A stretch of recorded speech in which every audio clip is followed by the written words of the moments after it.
두려움이라는 것이 내 눈앞에 있을 땐 너무나 커 보이지만 막상 지나가고 혹은 막상 돌파해보면 별것 아니라는 사실을 깨닫게 됩니다. 그렇기 때문에 도전도 해보지 않고 두려움을 피해 사는 인생을 살아갈수록 우리의 인생은 많은 후회를 남게 하게 되겠죠. 그래서 포기하더라도 적어도 도전해보고 포기해도 늦지 않는다는 사실을 우리가 기억하는 것이 삶의 지혜인 거예요. 여러분들 이해하기 쉽게 극단적인 예를 들면 이런 거죠. 짝사랑 하는 사람들이 있어요. 짝사랑 때문에 고민하는 사람들이 있습니다. 그리고 저한테 찾아와요. 짝사랑에 대해서 이야기하고 왜 저한테 이야기하는지 모르겠어요. 어쨌든 상대가 누군지는 상관없는데 저는 항상 똑같이 이야기합니다. 짝사랑하는 사람의 그 고민 상대는 똑같이 이야기하는데 너가 어떤 사람인지 상관없이 너의 마음을 이야기하라라는 거예요. 좋아하는 마음, 좋아하는 감정을 이야기하는 것에 두려워하지 말고 솔직한 감정을 이야기해라. 그게 뭐가 그렇게 두려워요? 제가 연애할 때 굉장히 오랜만에 아내가 뒤에 와서 앉아있어서 떨리는데 연애할 때 내 아내에게 그렇게 프로포즈가 아니라 고백했어요. 당신이 나에게 대답하지 않아도 됩니다. 나는 그 당시 누나였으니까 나는 누나에게 할 말이 있어요. 누나가 만약 남자였으면 난 누나를 이렇게 자주 만나지 않았을 거예요. 좋아하는 것 같아요. 그렇다고 해서 당신이 나를 좋아해달라고 지금 이 자리에서 강요하는 건 아니라고 이야기했어요. 그냥 내가 좋아하는 마음을 알아줬으면 좋겠다라고 이야기했거든요. 그렇게 이야기한 제 자신이 너무나 자랑스러워요. 네. 그게 뭐가 그렇게 부끄러운 거죠? 한 사람이 한 사람을 좋아하는 건 부끄러운 게 아니에요. 그 사람을 좋아한다고 이야기하지도 않고 질질 쫓아다니는 거 우리는 스토킹이라고 이야기하잖아요. 그게 부끄러운 것이죠. 그런 거예요. 그냥 두려움 때문에 고백하지 못하고 상대가 거절할까봐 두려워서 아무 말도 하지 못하면 시간이 지난 후에 100% 후회하게 되어 있어요. 왜 그때 고백하지 못했을까? 거절당했더라도 고백했으면 그것은 굉장히 소중한 추억으로 남게 되겠죠. 하지만 고백하지 않은 고백은, 짝사랑은 그때 왜 고백하지 못했을까라는 후회로 남게 되는 거예요. 두려움은 피해가라고 있는 것이 아닙니다. 돌파해 나아가라고 있는 거예요. 이런 말이 있죠. 용기 있는 자가 미인을 얻는다. 이 말이 맞는지는 잘 모르겠어요. 이 말을 변증하는 사람을 별로 본 적은 없는데 어쨌든 한 가지가 확실한 건요. 용기 있는 사람은 후회하지 않는다. 이 말은 맞는 것 같아요. 자, 이제 영적인 측면에서 두려움을 한번 바라보면 좋을 것 같아요. 영적인 측면에서 두려움을 이렇게 정의할 수 있습니다. 1차적으로 두려움을 느끼는 이유는 나 자신에 대한 자존감의 결여에서 두려움이 찾아오는 거죠. 자존감이 결여되었다는 것을 2차적으로 해석해보면 나를 창조하신 하나님을 향한 믿음의 결핍에서 나의 자존감이 낮아지고 없는 거예요. 그러다 보니까 두려움이 찾아오는 거죠. 그래서 두려움하면 요즘 잘 나가는 목사님이 계시죠. 두려움 너머의 삶, 이상준 목사님이 책에서 이렇게 정의했어요. 두려움은 내 인생 가운데 하나님의 부재이다 라고 정의합니다. 근데 여기서 딜레마가 생기기 시작하는 거예요. 인간은 하나님과 동행할 때 평안함을 느끼거든요. 근데 자꾸만 여러분들의 삶을 뒤돌아보면 알 거예요. 하나님과 동행할 때 편안함을 느끼는데 우리가 그걸 알면서도 내 삶은 자꾸만 하나님을 떠나서 세상 가운데 속하기를 원한다라는 거예요. 마치 사춘기 소녀가 부모님 옆에 있을 때는 그게 행복하다는 걸 알면서도 자꾸만 나의 몸은 집 밖으로 나가서 가출하고 싶고 부모님의 통제권 밖으로 나가고 싶어 하게 되는 것이죠. 예를 들면 이런 거예요. 저에게는 딸이 있습니다. 딸도 와 있어요. 네, 딸이 하나 있는데요. 저희 딸은 저랑 있을 때 안정감을 전혀 느끼지 않아요. 저랑 있으면 엄청 울고 제가 잘 때 들어가면 막 아빠 나가 이렇게 외치면서 울거든요.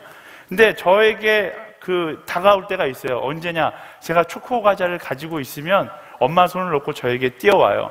저에게 뛰어와서 저에게 안겨서 한참 초코 과자를 먹다가 어느 순간 깨닫는 거죠. 이곳이 엄마의 품이 아니라 아빠의 품이라는 사실을 깨닫고 그 다음부터는 초코 과자에 대한 기억을 모두 다 잃어버리고 울기 시작하는 거죠. 엄마의 부재를 느끼고서 두려워서 울기 시작하는 거예요. 오늘 아침 이상준 목사님 설교 때도 똑같이 얘기하셨는데 가인이 죄를 범죄하고 하나님을 떠났을 때 제일 먼저 했었던 게 도시를 만들거든요. 성을 만들어요. 성을 만들어서 뭘 합니까? 그 안에서 쾌락을 즐기는 거죠. 무리를 만들어서 쾌락을 즐기는 거예요. 도심 속에서 하나님을 잊고 사는 것이죠. 쾌락에 취해 두려움을 잊어버리고 살고 싶어하는 것, 그게 바로 인간의 방법이다라는 것이죠. 근데 우리는 그 인간의 방법을 따라 살아가는 것이 옳은가? 말씀은 그렇지 않다라고 이야기합니다. 두려움은 어떻게 이기는가? 성경 말씀은 너무나 명쾌하고 간단하게 이야기해요. 아이가 엄마의 손을 잡으면 안정감을 되찾는 것처럼 우리가 나의 욕망을 내려놓고 하나님과의 동행을 시작할 때 우리는 두려움을 이길 수 있게 된다라고 말씀은 이야기합니다. 너무나 당연한 이야기죠. 너무나 당연한 이야기인데 너무나도 어렵게 우리의 삶 가운데 적용하지 못하고 있는 부분이 바로 이것입니다. 어쩌면 우리가 이 자리에 모여있는 이유도 마찬가지겠죠. 세상 가운데 살아가는데 너무나 두려운데 그 두려움을 이기기 위해서 우리 이 자리에 모여있어요. 왜요? 이 자리에서 하나님과의 동행을 경험함으로 그 두려움을 이길 힘을 얻게 될 것이기 때문에 그런 것이죠. 우리 옆 사람에게 선포하겠습니다. 두려움은 떠나갈지어다. 아멘. 신명기 20장 1절 말씀 같이 읽어보겠습니다. 1절 말씀 시작. 너희가 원수들과 싸우기 위해 나가서 너희보다 많은 말과 전차와 큰 군대를 보게 돼도 두려워하지 말라. 너희를 이집트에서 이끌고 나오신 너희 하나님 여호와께서 너희와 함께 하실 것이다. 아멘. 하나님께서 모세를 통해서 이스라엘에게 선포하십니다. 말과 전차와 큰 군대를 보더라도 두려워하지 말라. 왜? 여호와 하나님께서 너희와 함께 하시기 때문이다 라고 이야기합니다. 사단은요, 끊임없이 우리의 삶 가운데 영적 공격을 해옵니다. 영적 공격이 있다는 것 자체가 어떤 것을 의미하냐면 내가 올바른 방향으로 가고 있다는 것을 의미해요. 여러분, 삶을 살아가면서 영적 공격이 없다면 나를 점검해 봐야 돼요. 내가 사단이 원하는 방향으로 가고 있을 때 내 삶은 영적 공격이 없습니다. 내 삶 가운데 영적 공격이 있다는 건 내가 올바른 방향으로 가고 있다는 거예요. 그래서 말씀을 이야기하는 겁니다. 영적 공격이 해오더라도 두려워하지 말라라는 거예요. 어떻게 영적 공격을 해오는가? 보이는 것들로 우리를 두려움에 떨게 해서 하나님으로부터 멀어지게 만드는 거예요. 더 큰 두려움을 만들어서 세상의 쾌락을 선택하게 하고 세상의 나의 능력과 너는 할 수 있어 막 이런 나의 능력이나 물질이나 어떤 명예를 선택하게 만드는 것이 사단의 영적인 공격인 것이죠. 지난 카운트다운 집회에서 깜짝 게스트로 BY가 찾아왔어요. 안 오신 분들은 평생 후회하실지도 모릅니다. 어쨌든 BI를 섭외하기 위해서 얼마나 제 입이 간지러운지 몰라요. 섭외는 진작 해놨는데 홍보에 BI를 내세우지 않겠다라고 약속을 했기 때문에 마지막 리허설도 다 문을 잠가놓고서 리허설할 정도로 아주 철저하게 리허설했어요. 근데 제가 저 사람이 뭐 얼마나 대단하길래 저렇게까지 하는 것일까라고 약간 그 집회를 진행하면서 약간 BI에게 불만이 섞여져 있었는데 BI의 간증을 듣고 그 마음이 녹아졌어요. BI가 어떤 간증을 했는지 기억하는 사람들은 거의 대부분 다 기억할 거예요. 존 파이버 목사님의 설교는 기억 못해도 BI의 간증은 기억할 거라 생각해요. BI가 이런 간증을 했죠. 믿음의 반대말은 뭐라고요? 네, 그래요. 네, 이럴 줄 알았어요. 네. 다음 주에 제 설교를 이렇게 기억하는 놀라운 역사 있게 되기를 축복합니다. 믿음의 반대말은 보다라는 거예요. 무엇을 보는 거예요? 사단이 쳐놓은 속임수에 그 속임수를 보는 것을 이야기하는 거예요. 말씀으로 이야기하면 말과 전체와 큰 군대를 바라보는 것을 이야기하고 오늘 우리의 삶 가운데 적용하자면 연애, 결혼, 출산, 집, 인간관계, 꿈, 희망 뭐라고 그래요? 칠포라고 이야기하잖아요. 우리 이런 것들을 보게 만드는 거예요. 현실을 바라보고 그 현실을 바라보고 두려움에 빠지게 만드는 것 그게 사단이 우리에게 주는 영적 공격이다라는 것입니다. 7포세대 어쩌면 이 7포세대라고 우리가 그냥 이야기하는 것도 사단의 영적 공격에 우리가 넘어가고 있다는 것이죠. 왜 포기해야 돼요? 포기할 필요 없는 거예요. 우리는 왜 포기할 이유가 없는가? 우리가 바라보는 건 사단이 아니라 우리가 바라보는 건 어려운 절망이 아니라 우리가 바라보는 건 내 인생을 인도하실 그 하나님이기 때문에 그런 것이죠. 이런 사단의 영적 공격에서 가장 기본적인 태도는 바로 하나님을 바라보는 거예요. 나의 욕심과 욕망을 내려놓고 하나님께서 나를 인도하실 것이라는 믿음의 눈을 들어서 하나님을 향해 나아가는 것이죠. 말씀은 끊임없이 반복합니다. 하나님께서 너와 함께 하신다. 너와 동행하신다. 그리고 그 하나님의 동행함을 경험할 때 우린 상황의 두려움 가운데 떠는 것이 아니라 상황의 두려움 가운데 스릴을 느끼게 되는 것이죠. 이것은 굉장히 중요합니다. 하나님을 믿는다고 해서 내 상황 가운데 두려움이 사라지는가? 전혀 사라지지 않을 거예요. 제가 매번 이야기하지만 하나님을 사랑한다고 해서 하나님을 바라본다고 해서 여러분의 연애의 문제가 사라지는가? 사라지지 않을 거예요. 네, 만나기 힘든 사람은 계속 만나기 힘들 거예요. 하지만 어떤 것이 달라지는가? 절망에 빠져서 그것을 바라보는 것이 아니라 소망과 기대를 가지고 나의 내일을 기다릴 수 있게 된다는 것이죠. 왜? 나를 포기하지 않는 하나님께서 내일을 준비하고 계신다는 믿음이 내 안에 있기 때문에 그런 거예요. 제가 자주 드는 얘기인데요, 롤러코스터가 그렇잖아요. 롤러코스터를 바라보면 와, 저건 사람 죽이는 도구잖아요. 근데 그걸 믿음을 가지고 타고 안전벨트가 나를 떨어뜨리지 않을 거라는 믿음을 갖는 그 순간부터 놀이기구는 놀이기구가 되는 것이죠. 뭐의 차이예요? 바라보는 시각과 믿음의 차이인 것이죠. 그리스도인, 두려움을 바라보는 것이 아니라 하나님을 바라보는 거예요. 하나님을 바라볼 때 하나님께서 내일을 기대하게 하고 소망을 꿈꾸게 하시는 것이죠. 시편 23편 4절 말씀은 이렇게 이야기합니다. 내가 죽음의 그림자가 드리운 골짜기를 지날 때라도 악한 것을 두려워하지 않는 것은 주께서 나와 함께 계시기 때문입니다. 주의 지팡이와 막대기가 나를 지키시고 보호하십니다. 아멘. 아멘.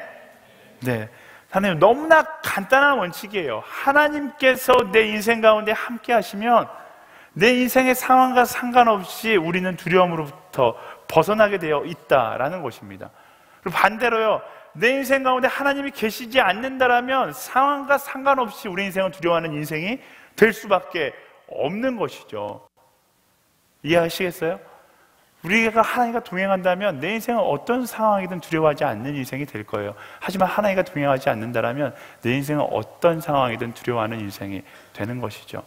어저께 멘토니가 멘토 수련회를 했는데, 멘토 수련회 QQ라는 걸 했어요. 그러면서 내 인생 가운데 가장 어려운 것은, 간증을, 그런 것들을 나누는데 멘토님들이 한결같이 하시는 이야기가 바로 이거더라고요. 인생의 선배들이 한결같이 하는 이야기. 내 인생 가운데 가장 힘든 어떤 순간은 상황의 문제가 아니라 내가 하나님과 동행하고 있었는가, 하나님과 동행하지 않고 있는가의 문제이다 라고 말씀하시는 거예요. 성경 말씀도 바로 그것에 대해서 이야기하고 있는 것이죠. 여러분, 두려움이 찾아옵니까? 뭐 해야 돼요? 내 인생 가운데 하나님과 동행하고 있는지를 점검해 봐야 하는 거예요. 내가 두려움만을 바라보면 내 앞에 있는 두려움이 커 보일 수밖에 없어요. 하지만 우리와 함께 하시는 하나님을 바라보고 그 하나님의 광대하심을 내가 인식하고 있고 그 하나님의 광대하심을 내가 믿는다라면 더 이상 우리 앞에 있는 두려움은 두려움으로 여겨지지 않는다라는 것입니다. 하나님이 전지전능하신 분이라는 걸 여러분 믿으세요? 믿으세요? 네, 하나님께서 우주를 창조하신 분이라는 거 믿으세요? 네, 그러면 우리를 두렵게 하는 사단의 그 사소한 문제들 앞에 우리는 두려워할 필요가 없는 것이죠. 지난 전체 수련회 때 한 목사님이 우리에게 보여주셨던 영상이 하나 있습니다. 광대하신 하나님을 보여주는 영상인데 그때 못 본 친구들이 좀 있을 것 같아서 이 영상을 좀 여러분들과 나누고 싶어서 가져왔어요. 이 영상 앞에서 우리는 내가 믿는 하나님이 얼마나 크고 위대하신 분인지를 우리는 다시 한번 깨닫게 됩니다. 영상 함께 보고 계속 말씀 나눌게요. 네, 여기까지 보겠습니다. 네, 영상을 보면 어떤 마음이 들어요? 하나님은 정말 우리가 상상하는 것보다 훨씬 더 크신 하나님이라는 거죠. 어떻게 보면 우리가 영상으로 본 건 하나님께서 창조하신 세상의 일부분일 수 있어요. 근데 그 하나님께서 나의 편이고 그 하나님과 동행하는데 이 지구상에서 느껴지는 사소한 문제들이 두려움으로 여겨질까요? 그렇지 않다라는 것이죠. 오히려 그 광대하신 하나님과 함께하지 않는 것을 두려워하는 사람이 되어야 하는 것입니다. 사단이 두려움으로 우리를 공격하는 이유는 간단해요. 그 두려움으로 인해서 우리가 거룩을 떠나 옳지 않은 길을 선택하기를 사단은 원하는 것입니다. 하나님을 떠나기를 원하는 거예요. 쉽게 말하면 죄짓기 원하는 것이죠. 하지만 이야기했듯이 그리스도인은 세상이 말하는 두려움에 떠는 사람이 아니라 내 삶 가운데 하나님과 동행하지 않음을 두려워할 수 있는 사람이 되어야 하는 것입니다. 그래서 여러분들 삶 가운데 적용하기 원하는 한 가지 적용이 있더라면 여러분의 인생 가운데 두려움이 느껴지는 순간, 그 순간은요, 여러분이 선택이나 결정을 해야 되는 순간이 아니에요. 다 알고 있듯이 두려워하는 순간 내가 결정하는 선택과 내가 하는 결정들은 결국 후회를 낳게 되어 있습니다. 두려워하는 순간 내가 해야 될 것은 선택과 결정이 아니라 하나님 앞에서의 하나님과의 동행의 평안함을 찾아야 하는 것이죠. 두려움에 쫓길 때 하나님을 찾아가세요. 두려움을 쫓길 때 예배의 자리로 찾아가세요. 두려움에 쫓길 때 기도의 자리로 찾아가세요. 그리고 그 앞에서 하나님과 동행하기를 다시 한번 간구하고 나아가고 그때 하나님께서 주신 참된 평안을 경험하는 거예요. 그게 바로 임마누엘의 하나님이신 거죠. 임마누엘의 뜻이 뭐예요? 하나님께서 우리와 함께 하신다라는 뜻입니다.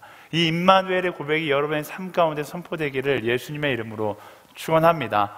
이번 한 주 마음 가운데 분노가 치밀어 오르고 두려움이 치밀어 오를 때 뭐라고 고백하는 거예요? 임마누엘, 이렇게 고백해 보는 거예요. 가슴에 손을 얹고 한번 고백해 볼까? 임마누엘. 네, 이렇게 적어도 교회에 짬밥이 있으면 이런 단어 정도는 알고 있어야 돼요. 다시 한번 임마누엘. 아멘. 임마누엘의 하나님이 내 삶 가운데 고백되어지면요, 우리의 삶이 변화되기 시작하는 거예요. 어떻게 변화돼요? 두려움에 위축된 삶을 살아가다가 내 삶 가운데 당당한 그리스도인으로 변화되기 시작하는 것이죠. 이스라엘 민족들이 임마누엘 하나님과 동행하며 나아갔을 때 원수들 앞에서 그들이 당당했음을 알 수 있습니다. 2절에서 4절까지 말씀 읽어볼까요? 2절에서 4절 시작. 너희가 싸움터에 나갈 때는 제사장이 앞으로 나아가 군인들에게 연설해 이렇게 말하라. 이스라엘아 들으라. 오늘 너희는 너희 원수들과 싸우러 나가고 있다. 마음 약해지지 말고 두려워하지 말라. 공포에 질리거나 그들 앞에서 떨지 말라. 너희 하나님 여호와께서는 너희와 함께 나아가 너희를 위해 너희 원수들과 싸워서 너희에게 승리를 주시는 분이다. 아멘. 하나님께서 제사장들을 통해서 이스라엘 민족에게 주는 메시지는 아주 명쾌합니다. 나의 편에 서서 마음 약해지지 말고 두려워하지도 말고 공포에 질리거나 떨지도 말라. 왜? 내가 너의 편이고 하나님께서는 너희에게 승리를 주시는 분이다 라고 말씀은 이야기하고 있는 것이죠. 하나님을 신뢰함으로 담대하게 나아가는 그리스도인의 삶을 살아가라고 말씀은 이야기하고 있는 것입니다. 제가 좋아하는 단어가 있어요. 거룩이 스펙이다. 다 같이 이야기해 보겠어요? 이야기해 보시겠어요? 거룩이 스펙이다. 더 나아가면 하나님이 최고의 스펙이다 라는 뜻이에요. 이스라엘 민족은 전쟁 가운데서 그들의 힘을 내세우지 않았습니다. 이스라엘 민족의 전쟁에 가장 앞장섰던 건 바로 하나님을 예배하는 사람들이었어요. 정신이 나간 거죠. 하지만 그들은 알고 있었어요. 그들의 무기와 군대가 그들의 스펙이 아니라 하나님이 우리의 모든 것 되신다는 사실을 알고 있었기 때문에 그들은 예배함으로 전쟁 가운데 나아갔다라는 것이죠. 많은 무기를 갖고 많은 힘을 갖는 것보다 더 중요한 것, 내가 하나님을 예배하는 것, 거룩한 한 사람으로 그 자리에 서는 것이 훨씬 더 중요하다는 사실을 이스라엘 민족들이 알고 있었던 거예요. 우리 인생 가운데 또 다른 두려움이 찾아올 때가 있습니다. 언제예요? 내 안에 거룩을 잃어버렸을 때 두려움이 찾아오는 것이죠. 이스라엘 민족은 뭐 한 거예요? 내 안에 거룩을 회복하니까 이스라엘 민족이 담대하고 당당해지기 시작하는 거예요. 제가 이 예를 찾다가 너무 기뻤어요. 제가 이 예를 들기 위해서 지난 3개월 동안 엄청 노력했거든요. 카운트다운이 끝나는데 주변 사람들이 카운트다운에 존 파이퍼 목사님 설교가 은혜로웠다 뭐 이런 이야기는 안 하고요. 2가지 주제만 저에게 문자 메시지로 계속 보내는 거예요. 첫 번째는 여러분 잘 알고 있듯이 BI를 어떻게 섭외했냐 이거였고요. 두 번째는 오랜만에 저를 본 사람들이 목사님 왜 이렇게 살이 많이 빠졌어요? 모르는 사람인 줄 알았어요. 이런 얘기를 하더라고요. 네, 엄청 힘들게 뺐어요. 지난 3개월 동안 거의 100kg 가까이 살이 찐 걸 보고서 제가 20kg를 빼겠다라고 결단하고서 3개월 동안 20kg를 뺐어요. 네, 제가 저렇게 생겼었네요. 네, 근데 제가 이야기하고 싶은 거는 살이 빠지니까 몸무게만 변한 것은 아니다라는 사실이죠. 몸무게만 변한 게 아니라 다른 많은 것들이 변화되기 시작했어요. 첫 번째, 일단 옷에 대한 자신감이 생기기 시작했어요. 예전에는 어떻게든 좀 크게 입어서 내 몸을 숨기고 싶었거든요. 근데 어떻게든 제 몸에 맞춰 입어서 제 몸을 자랑하고 싶어하는 마음이 생겨나기 시작하는 거예요. 이제 여름이 다가오면 두려움으로 여름을 기다렸는데 이제 여름이 다가오기를 소망하며 기다리고 있습니다. 아울리치 가면 이 아울리치 어떻게 버티나 생각했는데 아울리치 가면 다 죽었어 이런 마음으로 지금 기다리고 있거든요. 지금 기다리고 제일 큰 변화는 제가 제일 배우고 싶은 변화는 수영이에요. 제가 운동을 굉장히 좋아하는데 3종 경기 이런 거 해보고 싶었거든요. 근데 달리기, 자전거 다 자신 있는데 수영을 배운 적이 없어서 수영을 너무 배우고 싶은데 수영 가는 게 너무 부끄러운 거예요. 근데 수영을 가고 싶어하는 소망이 생기기 시작하는 거죠. 아직 복근은 보여드릴 수는 없지만 복근은 있는 건 아니지만 어쨌든 막 예전처럼 많이 부끄럽지는 않은 것 같아요. 근데 이런 저의 변화를 보면서 제가 영적인 변화도 깨달았어요. 우리의 영적인 삶도 마찬가지죠. 내 영혼의 원본, 하나님의 형상을 다시 회복하기 시작하면 그때부터 우리 삶 가운데 자신감이 생기기 시작하는 거예요. 뭐예요? 내 영혼에 그런 지방들 있잖아요. 지방, 죄라는 영혼의 지방들을 걷어내기 시작하면 그때부터 거룩이 회복되어지고, 그 거룩이 회복되어지기 시작하면 뭐예요? 내 인생 가운데 당당해지기 시작하는 거예요. 그리스도인이 세상 가운데 당당하지 못한 이유가 뭐예요? 아직 하나님의 형상, 원본 오리지널을 찾지 못했기 때문에 그런 거죠. 내 오리지널 가운데 죄라는, 내 오리지널 가운데 욕심이라는, 내 오리지널 가운데 욕망이라는 온갖 가지 영적인 지방덩어리가 내게 붙어 있으니까 당당하지 못할 수밖에 없는 거예요. 세상 가운데 숨어 다닐 수밖에 없는 거죠. 그러니까 반쪽짜리 그리스도인이라는 이야기를 들으면서 살아가는 거예요. 그것이 아니라 내 안에 진정한 거룩을 회복하는 거죠. 뭐예요? 내게 쌓여있는 욕망과 욕심과 죄라는 지방들을 다 내려놓으면 그때부터 우리는 당당하게 살아갈 수 있는 그리스도인이 된다라는 것입니다. 사랑하는 여러분, 여러분의 삶 가운데 그 하나님의 거룩한 스펙이 세워지게 되기를 예수님의 이름으로 축복합니다. 온전한 거룩은 우리를 담대하게 만드는 거예요. 내 인생 가운데 그것이 가장 큰 무기임을 기억하십시오. 온전한 거룩이 내 인생 가운데 가장 큰 스펙이고 가장 큰 무기임을 기억해야 되는 거예요. 물론 하나님과 동행한다고 해서 세상의 관점으로 승승장구하지 못할 수도 있어요. 존팔포 목사님도 이야기했지만 기복신앙 좋지 않아요. 하나님께서 내가 하나님 믿으면 축복 받을 것이다, 세상의 축복 다 받을 것이다, 그렇지 않아요.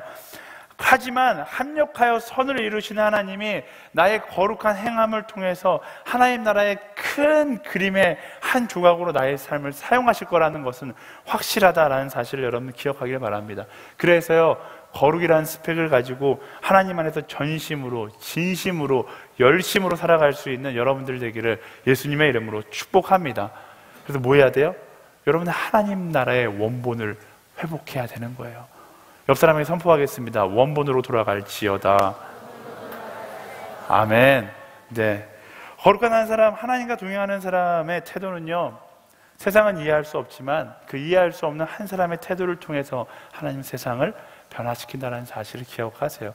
여러분들이 온전한 거룩을 가지고 살아가면 세상은 여러분 손가락질 하겠지만 그 온전한 거룩을 가지고 살아가는 한 사람을 통해서 하나님 세상을 변화시켜 나아가는 것이죠.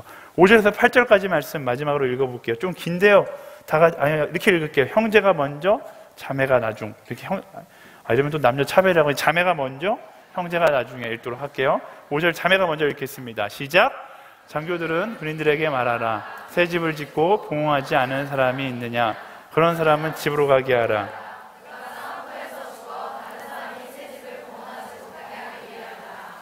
포도원을 만들고도 즐기지 못한 사람이 있느냐?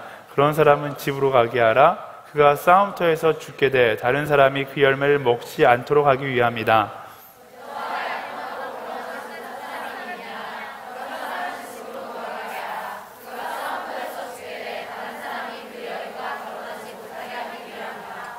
더 나아가 장교들은 군인들에게 말하라. 두려워하거나 마음이 약해진 사람이 있느냐? 그런 사람은 집으로 돌아가게 해 그 형제들마저 낙담시키지 않게 하라. 아멘. 마지막으로 하나님은요, 이스라엘 장교들을 통해서 이스라엘 군인들에게 전해져야 할 말을 말씀해 주십니다. 근데 그 연설이 조금 이상해요. 보통 전쟁에 나가기 전에 장군들은 사기를 진작시키고 이렇게 막 열정, 내가 나가서 싸우리라 이런 마음을 일으켜야 되는데, 이 말씀에 보니까 하나님은 개인적인 사유가 있는 사람은 다 집으로 돌아가도 된다라고 이야기해라 라고 말씀은 이야기하고 있습니다. 이상한 장면이죠. 근데 두려움의 관점에서 본 사람들은 이 장면을 이상하게 봐요. 하지만 임마누엘의 하나님, 우리와 함께 하시는 하나님을 믿는 사람의 관점에서 이 장면은 그렇게 이상한 장면이 아닙니다. 군대에서 훈련받을 때 지금은 그렇게 안 가르치는 것 같은데, 제가 조교였을 때는 가르치는 것 중에 하나가 이런 게 있었어요. 마지막 탄창은 사용하지 않는다. 왜요? 두려움에 떠는 군대는 의미가 없기 때문에 그래요. 마지막 탄창이 나를 두려움으로부터 해방시켜 준다라고 군대 사람들은 믿기 때문에 마지막 탄창은 쓰지 않는다라고 이야기합니다. 군인에게 필요한 것은 패배의식이 아닙니다. 군인에게 필요한 것은 두려움이 아닙니다. 군인에게 필요한 것은 우리가 승리할 것이라는 그 영광의 승리에 대한 확신이 필요한 것이죠. 영광의 승리에 대한 확신이 있는 군인은 뒤돌아서지 않습니다. 두려워하지 않습니다. 지금 한국 군대의 가장 큰 문제점이 뭐라고 그래요? 그 승리의 확신이 없다 보니까 우리 군인 출신 이준희 전사님이 이야기해 전쟁이 나면 제일 먼저 소대장 뒤통수를 총으로 쏘고서 전쟁을 시작할 것이다. 뭐 이런 이야기가 나올 정도로 그런 일이 일어나지 않게 되기를 소망합니다. 어쨌든 군인에게 필요한 것은 뭐예요? 군인에게 필요한 것은 승리에 대한 확신이 필요한 것이죠. 일제 침략 가운데서도 독립군들이 활동할 수 있었던 그 이유는 뭐예요? 누가 이들한테 전쟁을 싸우라고 했어요? 그렇지 않아요. 이들은 영광의 승리에 대한 갈망이 있었고 대한민국의 독립에 대한 확신이 있었기 때문에 그들은 그들 스스로 자원해서 나라를 위해 싸웠다라는 사실을 알 수 있습니다. 희생이 아니라 나라를 위해 싸울 수 있는 것을 그들은 영광으로 여겼다라는 것이죠. 두려움에 떠는 사람들은 두려움의 전쟁터로 나아가는 것을 희생이라고 생각합니다. 죽을 일이라고 생각해요. 하지만 하나님 나라의 그 확신에 있는 사람은 전쟁터로 나아가는 것이 두려움이 아니라 영광스러운 일이라고 이야기하게 된다라는 것입니다. 하나님의 사람들에게도 마찬가지예요. 하나님과 동행하며 전쟁에 참여하는 것, 영적 전쟁 가운데 나아가는 것은 희생이 아니라 영광인 것입니다. 의무가 아니라 선택받은 자의 특권인 거예요. 제 생각에 이 장면에서 바로 이것이 가장 큰 부르심이 아니었나 싶어요. 장군들을 통해서 돌아갈 사람들은 돌아가라! 우리는 승리를 향해 나아가겠다! 라고 그 외침이, 그 선포가 이스라엘이 돌아가려는 사람들마저 그 승리의 열정에 불타올라서 함께 나아가지 않았을까 싶습니다. 그 하나님의 영광의 프로젝트에 참여하지 못하는 것이 더 안타까운 것이다 라는 것이죠. 놀라운 사실은요, 이런 선포를 하고 있는 게 모세가 아니라는 거예요. 누구예요? 장교들이 이런 선포를 하고 있다라는 것이죠. 장교들을 통해 말씀하게 하신 하나님의 의도는 무엇일까? 하나님께서 장교들에게 믿음의 연단을 주시는 거죠. 믿음의 선포를 하는 거예요. 그들이 전쟁에 나가지 않더라도 뭐예요? 승리케 하시겠다라는 그 하나님을 너가 믿느냐라고 장교들에게 묻고 계신 것이죠. 이 말씀을 묵상하면서 정말로 많은 도전이 되었어요. 교회의 주인은 하나님이십니다. 모든 사역의 주인도 하나님이세요. 여러분들에게 사역해달라고 비굴하게 빌지 않기로 말씀 가운데 결단했어요. 감사해요. 네, 빌지 않을게요. 네, 자연스럽게. 어쨌든 그 하나님의 영광의 발자국에 참여할 수 있다는 것이, 그것이 영광인 거예요. 우리 그리스도인들, 여러분 허브대학교의 모든 한 사람 한 사람이 그런 영광을 스스로 선택할 수 있는 사람이 되기를 예수님의 이름으로 축원합니다. 순장이 교회 오라고 하니까 교회 오는 것이 아니라 이 영광의 자리에, 이 감격의 자리에 여러분이 있을 수 있었다라는 것이, 그것이 영광의 축복을 누리는 사람의 자세인 것이죠. 희생이 아니에요. 여러분들 지난주 카운트다운 끝나고 집에 가서 다 이야기했을 거예요. BY가 카운트다운에 왔어. 인스타그램을 봤는데 저는 오늘의 교회에 관련된 인스타그램이 그렇게 한순간에 많이 올라오는 거 처음 봤어요. BI가 왔다는 그 자리에 앉아 있었다는 것만으로 기쁘잖아요. 그거랑 똑같은 거예요. 하나님께서 임재하시는 이 자리에 내가 앉아 있었다는 것만으로도 내 인생 가운데 그것이 자랑이 될 수 있어야 되고요. 하나님과 동행하며 내가 그 어둠의 길을, 고난의 길을 걸어갔다라는 그것만으로도 그것이 가문의 영광이고 내 인생의 가장 큰 기쁨이 될 수 있는 것, 그게 바로 그리스도인의 모습이다라는 것입니다. 사랑하는 여러분, 우리는 기적을 경험할 특권을 부여받는 사람이에요. 여러분의 이름의 표딱지에 크리스천이라고 써있다는 것은 그냥 세상 가운데 희생하면서 살라는 것이 아니라 하나님 나라의 기적을 경험하며 살 수 있는 특권이 여러분들에게 부여되었다라는 것입니다. 하나님 나라의 영광의 행군에 동참하는 사람이 바로 나라는 사실을 기억하기를 바랍니다. 주의 일을 하는 것이 희생이나 고난이 아니고 기쁨과 기적의 걸음을 걸어가는 발자국이라는 사실을 기억하게 되기를 예수님의 이름으로 축원합니다. 저는 선교도 그랬으면 좋겠어요. FA 선교 제발 가달라고 사정하는 것이 아니라 4주 동안 FA 노래해서 가는 것이 아니라 그 영광의 발자국이, 저는 그런 날이 왔으면 좋겠어요. 그 영광의 발자국에 너무나 많은 사람들이 신청해서 도저히 다 보낼 수가 없는 그런 날이 와야죠. 허브대학부 신청자 500명이 나와서 허브대학부 예배가 유지될 수 없어서 다 보낼 수가 없습니다. 이런 날이 와야죠. 선교는요, 고난을 향해 가는 것이 아닙니다. 희생을 향해 가는 것이 아닙니다. 하나님의 놀라운 영광의 계획 가운데 내가 동참하고 나아가는 것이 바로 선교인 것이죠. 아울리치도 마찬가지예요. 순장이 아울리시 가자고 졸라대서 가는 것이 아니라 정말로 그 영광의 자리에 하나님의 임재를 경험하기 위해서, 하나님께서 이루시는 놀라운 기적을 목격하기 위해서 내가 선택하고 나아가는 것이 아울리시가 되어야죠. 저는 확신하는데요, 여러분들이 그런 결단을 가지고 나아가면 여러분들이 기대하는 것보다 더 놀라운 기적들을 목격하게 될 것입니다. 그리스도인은 거룩의 자리를 피해 눈치 보는 사람이 아닙니다. 영광스러운 하나님의 군사로 쓰임받는 것을 기뻐하며 감사하며 나아갈 수 있는 사람이 바로 그리스도인인 것이죠. 말씀을 정리하겠습니다. 그리스도인은요, 사단의 그 어떠한 공격에도 두려워하는 사람이 아닙니다. 하나님과 동행 가운데 담대하게 두려움을 돌파해 나아가는 사람인 거예요. 하나님은 여러분의 인생을 두려워하는 것에 낭비하기를 원하시지 않습니다. 존 파이프 목사님도 똑같은 설교하셨죠. 여러분의 인생을 낭비하지 마세요. 고민하느라, 걱정하느라, 두려워하느라 여러분의 인생을 낭비하지 않게 되길 바랍니다. 거룩으로 무장하고 그 두려움을 돌파하며 하나님 나라의 기적을 만들어가는 사람이 되는 거예요. 여러분들은요, 기적을 막 찾아다니는 사람이 아니에요. 그리스도인은 어떤 사람이에요? 나 자체가 하나님 나라의 기적이 되는 사람이에요. 하나님 내게 기적을 보여주십시오. 백날 백일 기도해도 여러분 기적을 볼 수 없어요. 내가 하나님의 마음을 품고 나아갈 때 여러분의 삶이 기적으로 변화되는 것이기 때문에 그런 거예요. 여러분, 두려워하지 않는 인생 되기를 예수님의 이름으로 축복합니다. 너 하나님의 사람아 두려워하지 말지어다. 너 하나님의 사람아 두려워하지 말지어다. 예수 그리스도를 명하노니 두려움은 떠나갈지어다. 우리 하나님 나라의 승리를 기억하며 하나님 나라의 그 영광을 바라보며 그 기적이 동참하며 나아갈 수 있는 여러분 한 사람 한 사람이 되기를 예수님의 이름으로 축원합니다.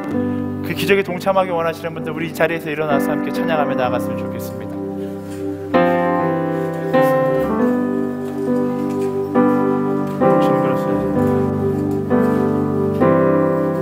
세상의 유혹 시험이 내게 몰려올 때에 나의 힘으로 그것들 모두 이길 수 없네. 거대한 폭풍 가운데 위축된 나의 영혼 어찌할 바를 몰라. 두려울 때는 어떻게 해야 된다고요? 하나님을 찾는 거예요. 주를 찾아 손을 들고 찾아. 전쟁은 나에게 속하지 않았습니다. 전쟁은 세상에 속하지 않았습니다. 속한 것 아니니 주를 찾아 손을 들고 찾아. 전쟁은 하나님께 속한